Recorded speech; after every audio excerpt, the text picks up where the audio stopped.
Hello बच्चों, आज हम क्लास 12 फिजिक्स के चैप्टर नंबर 1 वैद्युत आवेश तथा क्षेत्र के मोस्ट इम्पॉर्टेंट ऑब्जेक्टिव क्वेश्चंस को देखेंगे। तो बच्चों, आपको क्वेश्चन नंबर 1 दे रखा है कि 8 कूलाम ऋण आवेश में विद्यमान इलेक्ट्रॉनों की संख्या है। तो आपसे क्वेश्चन में इलेक्ट्रॉनों की संख्या पूछी गई है और आपको आवेश 8 कूलाम दिया हुआ है। तो इसका सॉल्यूशन कैसे करेंगे, तो आइए देखते हैं। क्वेश्चन नंबर 1 है हमारा, क्यू दे रखा है 8 कूलाम, इलेक्ट्रॉनों की संख्या n हमसे पूछी गई है। तो इसमें फॉर्मूला लगेगा Q बराबर NE। अब इसमें हमें n को निकालना है, तो n बराबर हो जाएगा Q बटे E के। और बच्चों, Q का मान कितना दे रखा है, इसमें Q का मान दे रखा है 8 और E का मान क्या होता है। तो बच्चों, इसमें E का मान होता है 1.6 गुना 10 की घात माइनस के 19। और जब ये दशमलव हटेगा तो ऊपर एक 0 आ जाएगी। तो ये आपस में अब कट जाएंगे। 16 एकम 16, 16 पंजे 80। तो आ जाएगा n बराबर होगा 5 गुना 10 की घात प्लस के 19। तो इसमें इलेक्ट्रॉनों की संख्या ये है। ठीक है, अब ये जो 10 की घात माइनस 19 था, ये ऊपर गया जब ही हुआ ये 10 की घात प्लस के 19। तो हमसे n ही पूछा गया था। तो n कितना आ गया आपका, n आ गया हमारा 5 गुना 10 की घात 19। अब देखते हैं हम क्वेश्चन नंबर 2। तो क्वेश्चन नंबर 2 में आपको क्या दे रखा है, आपसे पूछा है कि निर्वात की वैद्युतशीलता का मात्रक क्या है। तो बच्चों, इसका मात्रक निकालने के लिए कैसे करेंगे, तो हमें पूछा गया एप्सिलॉन नॉट का मात्रक।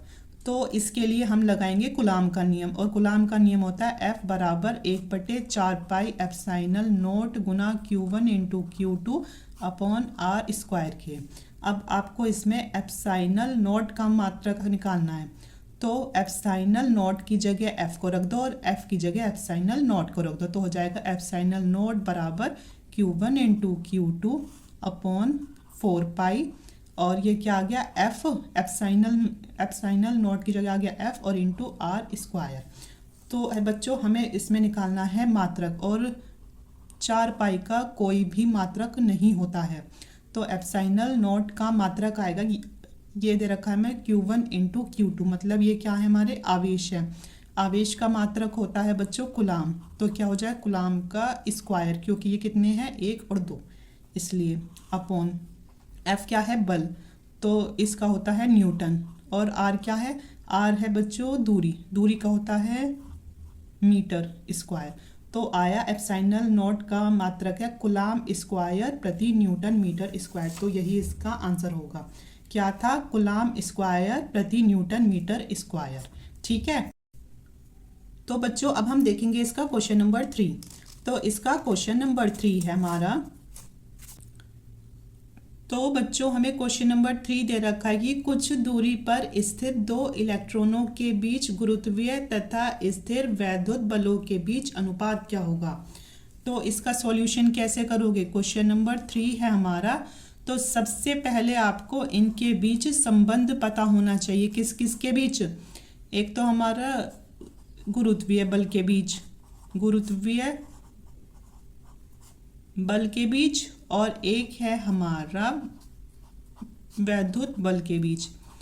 तो हमारा वैद्युत बल बराबर होता है गुरुत्वीय बल गुना 10 की घात 43। ठीक है, तो हमसे इन दोनों के बीच अनुपात पूछा है। तो आ जाए गुरुत्वीय बल अपॉन